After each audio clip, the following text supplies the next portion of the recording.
So, on to lecture 3 of the health economics course, demand for healthcare.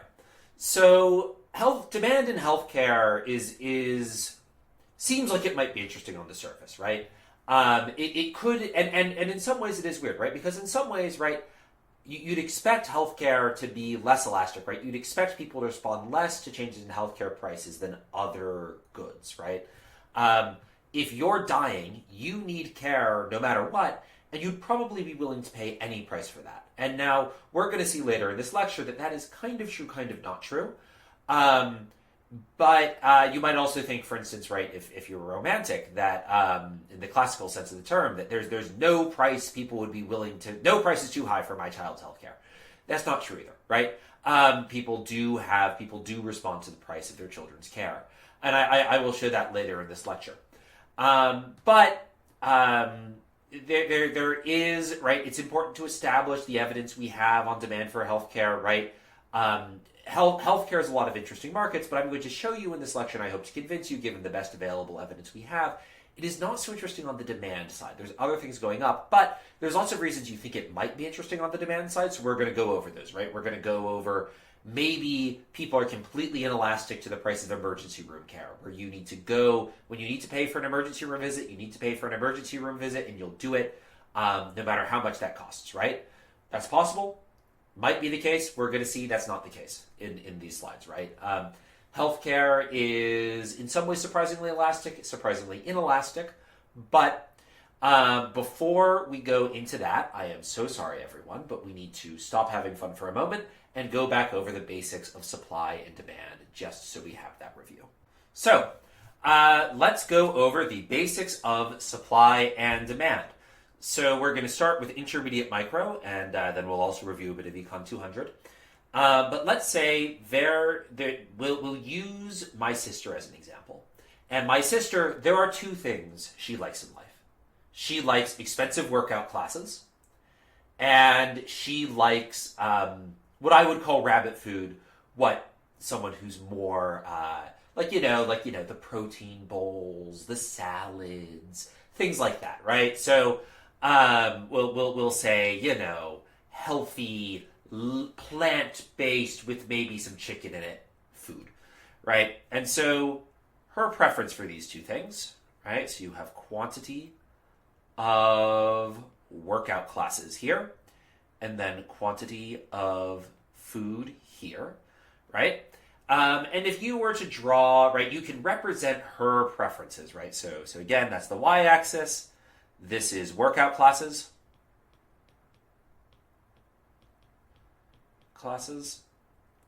And then on the x-axis, we're going to say rabbit food, which is things like kava, sweet green. Good, healthy places that my sister likes to eat that I, as I've gotten older, I have found myself disappointingly drawn towards. It's actually very sad. I should be eating steak for every meal if I had the money, but instead I find myself willingly choosing kava even when I'm not on a budget constraint, which is terrible. I'm deeply disappointed in myself, but that's another point. That's not relevant for you guys. And we can represent my sister's preferences here using indifference curves, right? So what is an indifference curve, right? Maybe this will spark some memories for you. I mean, you should have taken this class, right? That's a really shady indifference curve. Let me draw a slightly prettier one. Okay, that one's slightly prettier, right? So the idea of an indifference curve is that my sister is indifferent at every point on this curve, right? She can have, let's say this is 5 workout classes a week, and this is 3 workout classes a week. And then let's say this is 1 meal at Sweet Green a week, and this is 2 meals at Sweet Green a week, right? And she's indifferent between having 5 workout classes and 1 meal at Sweet Green versus having 3 workout classes a week and 2 meals at Sweet Green, right? So, right, maybe she has an outside option of food, right? Maybe the company she works for, right? They'll pay for her meal, and it's not going to be good, right? She can eat in the cafeteria, but it's free. But Sweet Green it's her favorite restaurant, and it's a luxury for her, right? She just loves Sweet Green. And right, she's indifferent between every point on this curve, right? So down here, right, this would be like one workout class a week, right? And then this would be like, I don't know, like, that's like 4 meals this week, right? She's indifferent. Like, offer her any points on that curve, she doesn't care what you offer her, right? And then, right, this is a relatively bad indifference curve for my sister, right? Like, she's not thrilled if she's only eating 1 meal at Sweetgreen a week, but we can make her better off, right? We can represent an indifference curve where she's better off, right? Let's do a prettier indifference curve than that. Okay, that's fine. Right, where now, right, her indifference curve is moving up, right? So indifference curves move this way. The further to the upper right-hand corner you are, the better off you are. And now here, right, she's indifference between, let's see, she's indifferent between 5 workout classes and 2 meals at Sweetgreen a week, and 3 workout classes, and that's going to be like 6. And 6 meals at Sweetgreen a week, right? So this is the basics. So this is indifferent curves, right? In general, for most indifference curves, right? Standard indifference curves, right? They're curved like this. You can have some weird ones that are like this or that are straight like that. Those are perfect substitutes or complements. But most indifference curves, right, the ones that we'll see in this course are going to be generally, gently curving like that.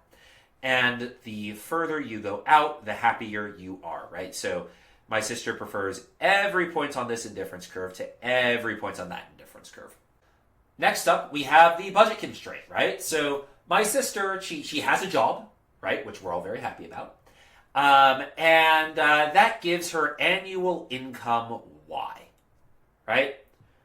Now, expensive workout classes have a price PW. And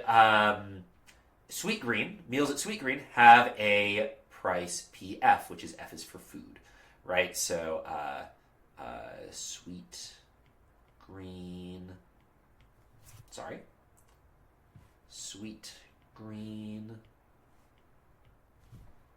meal price, and then we have workout price, right? And so Y is income. Y, income. And then we also have, as we saw earlier, QW and QF, which are workouts per week.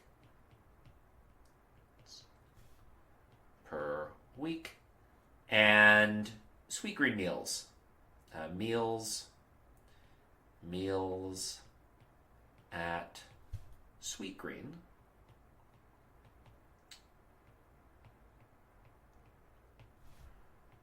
I would like to apologize for my handwriting. If you can't read it, well, I think it's reasonably legible, but if you have trouble reading it, I am very sorry, but I do not feel bad enough to take handwriting classes to correct it. So leave it in the course review if you have strong opinions about it. But the idea of the budget constraint is that my weekly budget, right, so this is income weekly, that my sister's weekly budget, right, needs to be greater than the amount she's spending on workouts, right, which is the price of workouts times the number of workouts she's having per week, plus the price of food times the quantity of food at Sweetgreen meals that she is consuming per week, right? So weekly income needs to be greater than, your income needs to be at least greater than, maybe equal to, we oftentimes think equal to in the long run at least. Your income needs to be greater than the amount you're consuming in every period, right? So note that from this, if we have income and we have all the prices, we can solve for quantity, right? So let's say we know the price of the workout, we know the number of times she works out per week, we know her income, and we know her the price of Sweetgreen, right? We can say, okay, so we have Y is minus P. This implies that Y minus y minus pw times qw is greater than or equal to pf times qf, right? I'm just subtracting pw, qw from both sides, and then I can say, which in turn, this implies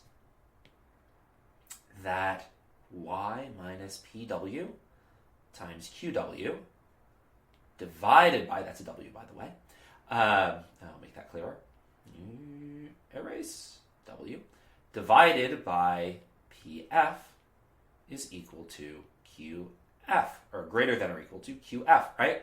And if we assume she eats all her money, or she uses all her money, right?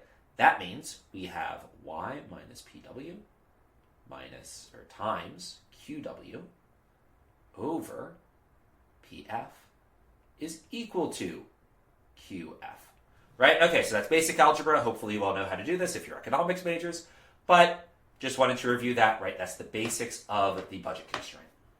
So, how do indifference curves and budget constraints combine, right? So, again, hopefully this should be review, but a little review of the basics is always a good idea.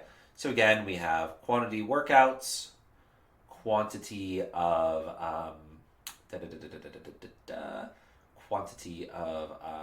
sweet green meals here. And I'm going to go ahead and draw 3 indifference curves of different colors. So let's do a blue one. This is the low indifference curve because it's sad. And then we'll do a green indifference curve because this one's better. And then we'll do a, hold on, I'm going to draw that a little more curvy. And then let's do a yellow indifference curve. Oh, that's completely invisible. Let's do a red indifference curve to indicate that this one's super awesome and this one would be great. Like, woohoo! The red indifference curve is the one you're excited for, right? That's the most exciting indifference curve, right? And then we'll go back to black for the color of the budget constraint, right? So now, so that's that. Those are our 3 indifference curves, right? How does the budget constraint interact with the indifference curve? Well, let's say my sister's budget constraint looks like, let's say, this. All right, so, hold on, that's a terrible budget constraint. Let me see, can I do...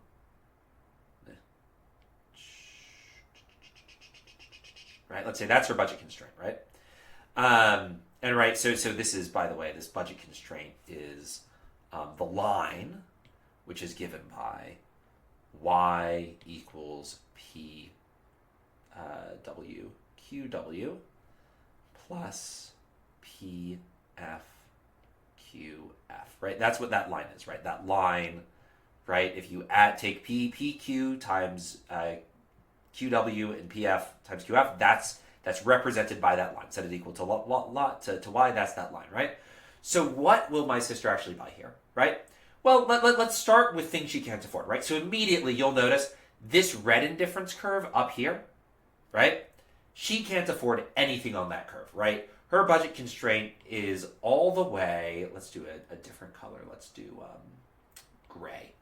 So her budget constraint is all the way down here, right? She would love to be on the red indifference curve, but she'd need a budget constraint that's more like this to be on the red indifference curve, right? And she just doesn't make enough money to be on the red indifference curve. So she can't afford anything on the red indifference curve, so that's sad. Now let's look at the blue indifference curve. Could she afford points on the blue indifference curve? Yes, she can afford anything below the budget constraint on the blue indifference curve, right? So anything down here she can afford, right? So would she choose to do that? Well, no, right? Why is that? Well, because let's say she picks this point on the curve, right? And we'll say that's 1 workout a week and 2 sweet green meals, right? Well, she can also afford this point on the green curve, right? And that's 3 workouts a week and 2 meals, right? She's better off going up to the green curve, right? And so if she had like, and then so you can think about her other indifference curves too, right? Let's do one gray one between blue and green, right? This one, right? Is she going to choose this one? No, again, because she can do better by going to this point on the green curve, right? And so any point sort of the right, and you'll notice something very important. The green curve touches the budget constraint exactly once, right? And the reason it touches it exactly once is, let's say, like the grave curve, you have a curve that hits the budget constraint twice, right? Then you can do better, right, by going to a point between either of the points on the budget constraint, right? So if you move down, if you get more sweet green meals and fewer workouts, you do better if you're at this point.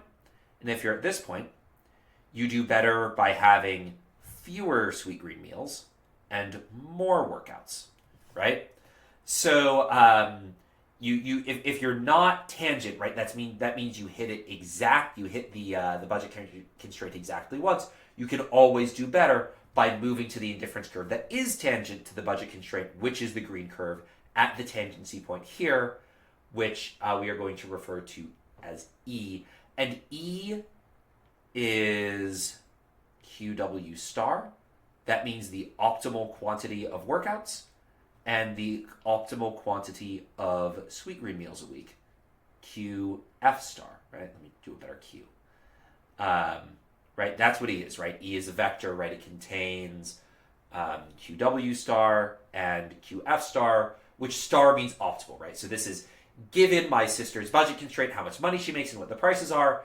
E is the E star is the optimal number of times she'll go to the gym, and the optimal number of meals she'll eat at Sweet Green in a week.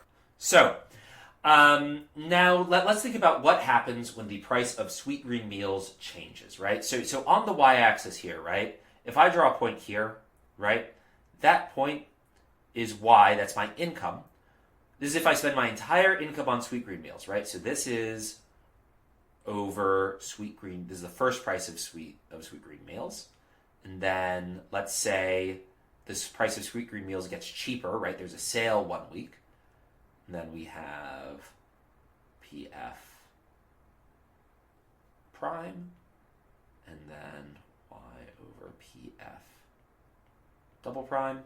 And I will just note here that PF is greater than PF prime is greater than PF double prime, right? So here's three different prices of Sweet Green meals.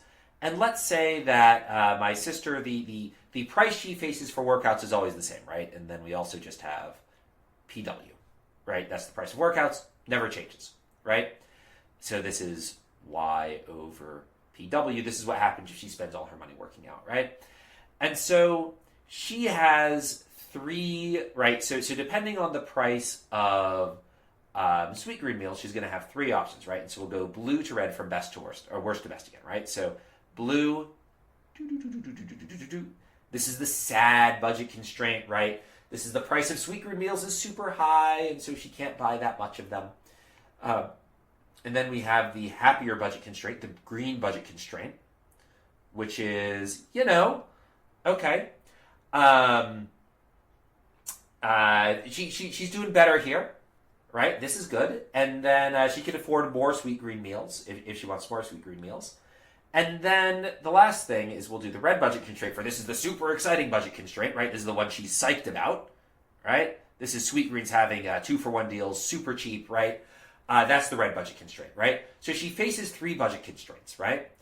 And then along with those, right, she'll also have an indifference curve that is tangent to them, right? So we'll color code the indifference curves as well, right? So the first indifference curve, right, it's going to be blue for sad, right? Okay, that's the first indifference curve.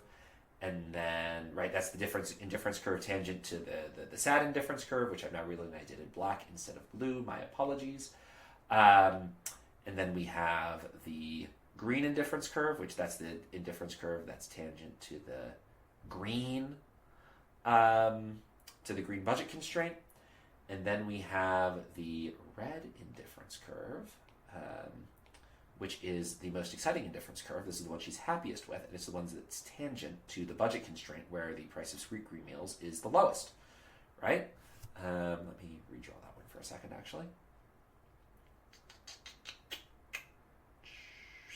All right, excellent. So what do you notice about what's going on with E here, right? What happens, right? So we have E, no, wrong color, too dark. So we have E, right? And then we have E prime. And then we have E double prime, right? So what's going on with the amount of Sweetgreen meals she's consuming as the price gets lower, right? Well, as the price gets lower, right? She gets more, right? So you'll notice that E, right, is equal to we'll say right. This is QF star, and this is QW star, right? Notice that she's buying about the same number of workouts in all three of these, right? So we have QW star is equal to QW prime star is about equal. We'll say these are about equal signs. So about equal to Q double prime star, right? Her optimal quantity of workouts doesn't change that much as the price of Sweetgreens changes, right? These are all about the same. But her optimal quantity of Sweetgreen meals does change, right? So, right, this is optimal under her second budget constraint, the second price, and then this is Q double prime star for food, right? So E is E star, right? E star prime, E double star prime. E star is equal to Q W star, comma, Q F star, right? And then we have E prime star is equal to Q W prime star, Q F prime star, etc., right? So you'll notice that as the price got lower, right, we have QF star is less than Q prime F star, which is less than Q double prime F star.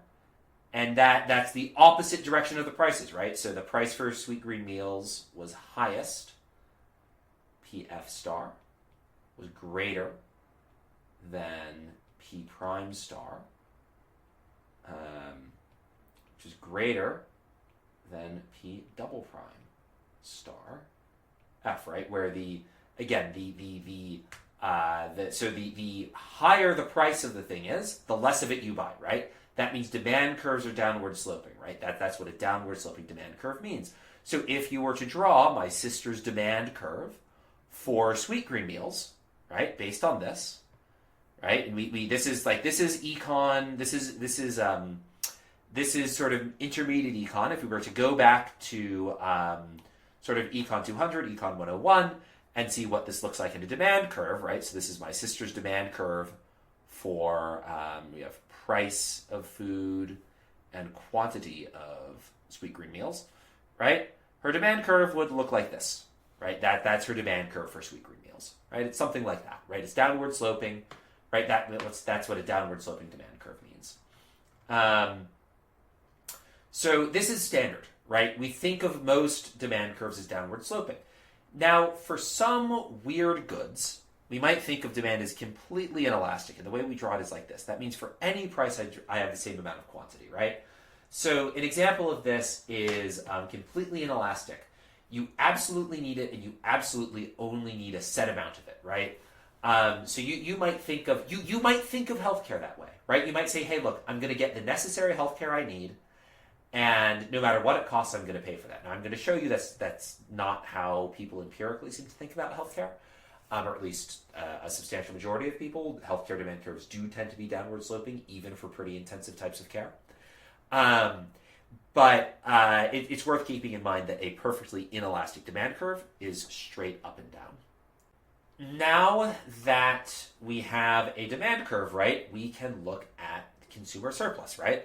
So let's say this is price of food, quantity of food, and we also have our supply of sweet green, right? Together, the supply and demand curve jointly determine the price, right? So we have this is our demand curve, this is our supply curve. They meet in the middle, right? This gives us the market quantity. Here, star means market quantity demanded, not optimal for my sister. She doesn't control the price, right? The price is a market outcome. So star means something different here than it did over here. This is the market quantity demanded. This is the that's the market price, and this is the market quantity. This is the market quantity. Erase. Come on, you can do it. Okay, never mind. This is the quantity of sweet green meals demanded by my sister. Right, so we find those, and then we have consumer surplus, which is this region, which I'm going to fill in green because consumer surplus is good.